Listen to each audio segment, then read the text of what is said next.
ایک مرتبہ حضرت عیسیٰ علیہ السلام کا گزر شام کے وقت ایک بیابان سے ہوا۔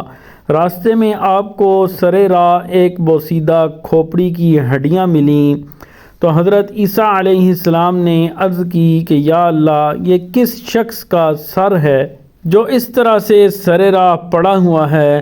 تو اس کو زندہ کر کے مجھ سے بات کرے تاکہ میں اس کے متعلق جان سکوں کہ یہ شخص کون تھا اور دنیا میں کیا کام کرتا تھا، اور یہ کہ کس سبب سے اس کی کھوپڑی راہ میں پڑی ہوئی ہے، اور جو بھی بات میں اس سے پوچھوں تو یہ اس کا جواب دے۔ ندائی اے عیسیٰ، تو اس سے جو پوچھے گا تو یہ تجھ کو اس کا جواب دے گا۔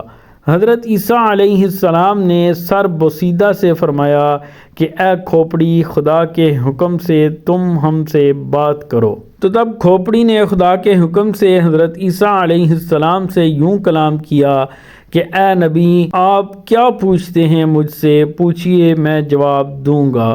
تب حضرت عیسیٰ علیہ السلام نے اس سے پوچھا کہ یہ بتاؤ کہ تم مرد تھا یا عورت، تونگر تھا یا غریب، نیک تھا یا بدکار، دراز قد تھا یا پست قد، سخی تھا یا بخیل، اور تیرا نام کیا ہے؟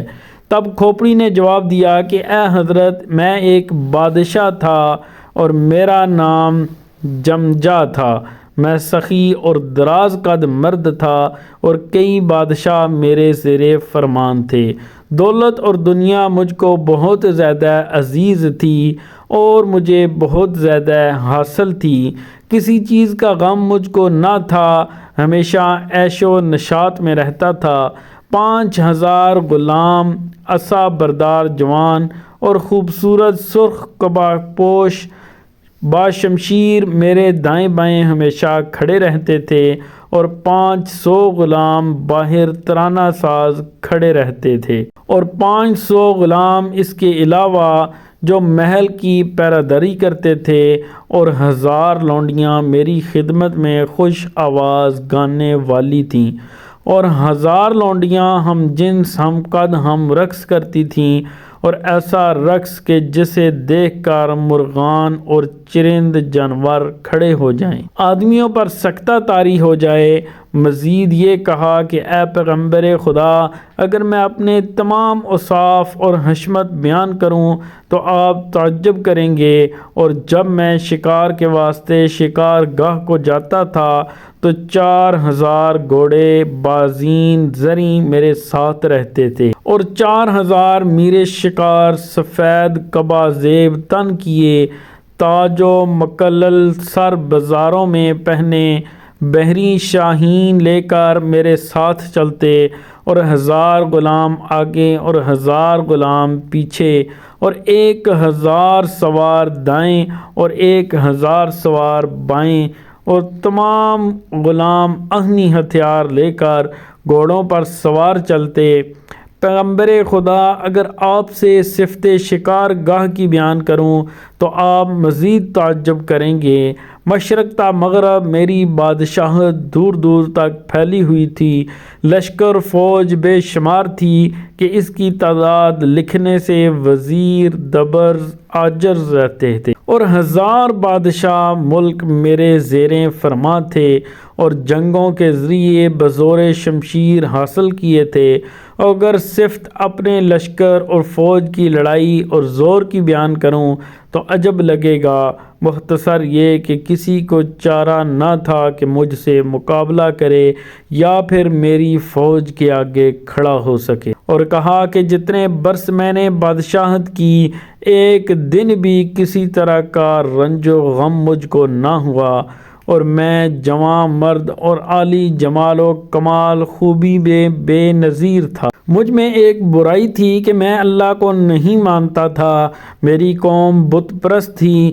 گو اللہ نے ہماری طرف نبی بھیجے، لیکن ہم نے ان کو جھٹلایا اور اپنے آباء و اجداد کے دین پر قائم رہے۔ تو حضرت عیسیٰ علیہ السلام نے اس سے پوچھا کہ بتا، تجھے مرے ہوئے کتنا عرصہ ہو گیا ہے، اور یہ کہ تو کس حال میں مرا، یعنی مرنے کا حال بیان کر۔ یہ بتا کہ ملک الموت کو تو نے کس شکل و صورت اور حیت میں دیکھا؟ تب اس نے بیان کیا کہ مجھے مرے ہوئے تقریباً 100 برس ہو چکے ہیں۔ اب میں اپنے مرنے کی وجہ بیان کیے دیتا ہوں کہ گرمی کے موسم میں میں اپنے تخت پر بیٹھا ہوا تھا کہ میرے غلام خدام سب حاضر تھے۔ گرمی کی شدت میرے سر کو چڑھ گئی اور اس وجہ سے مجھے سر میں شدید درد کا احساس ہوا۔ بس میں سب کچھ چھوڑ کر اپنی آرام گاہ میں آ گیا، لیکن میرے تمام اعضاء میں اس وقت گرمی کی شدت کی وجہ سے سستی چھا گئی تھی۔ اپنے وزیروں کو بستر کے پاس بلایا اور انہیں اپنی طبیعت کے متعلق بتایا اور طبیبوں کو بلایا اور 1000 طبیب میں سے میرا علاج کروانے۔ تب جمجا نے کہا کہ اے اللہ کے نبی، میں نے اس کا سبب پوچھا تھا۔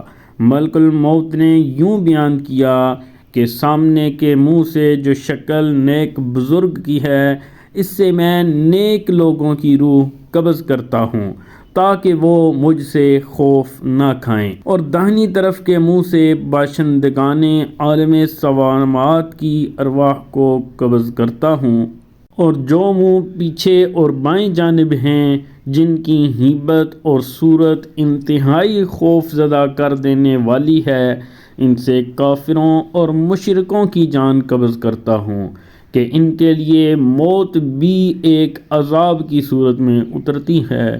تب حضرت عیسیٰ علیہ السلام نے فرمایا کہ اے جمجا، موت تجھ پر کیسے آئی اور کس طرح سے تیری جان قبض ہوئی وہ بیان کر، اور یہ بھی کہ جان کنی کی حالت میں تجھ پر کیا حال گزرا۔ تب اس نے کہا کہ اے اللہ کے نبی، میں نے عزرائیل علیہ السلام کو دیکھا اس حالت میں کہ ان کے ساتھ کئی ہزار فرشتے تھے، اور ان میں کئی کے ہاتھوں میں آگ کے گرز تھے، اور کسی کے ہاتھ میں آگ کی لاٹھی، اور کسی کے پاس آگ کی تلواریں، اور کچھ آگ کے شعلے لیے ہوئے، اور سب سے پہلے وہ آگ کے شعلے میرے بدن میں ڈالے گئے۔ مجھے یوں محسوس ہوا جیسے اس سے تیز تر تپش اور بھڑکنے والی آگ دوسری کوئی نہ ہوگی، اور اگر اس آگ کی ایک چنگاری زمین پر ڈال دی جائے تو ساری زمین اور تمام عالم اس کی تپش سے جل کر راکھ ہو جائیں۔ پس وہ اگر آگ میرے بدن میں ڈال کر رگ و ریشے سے میری جان پکڑ کر کھینچنے لگی، لاٹھیوں اور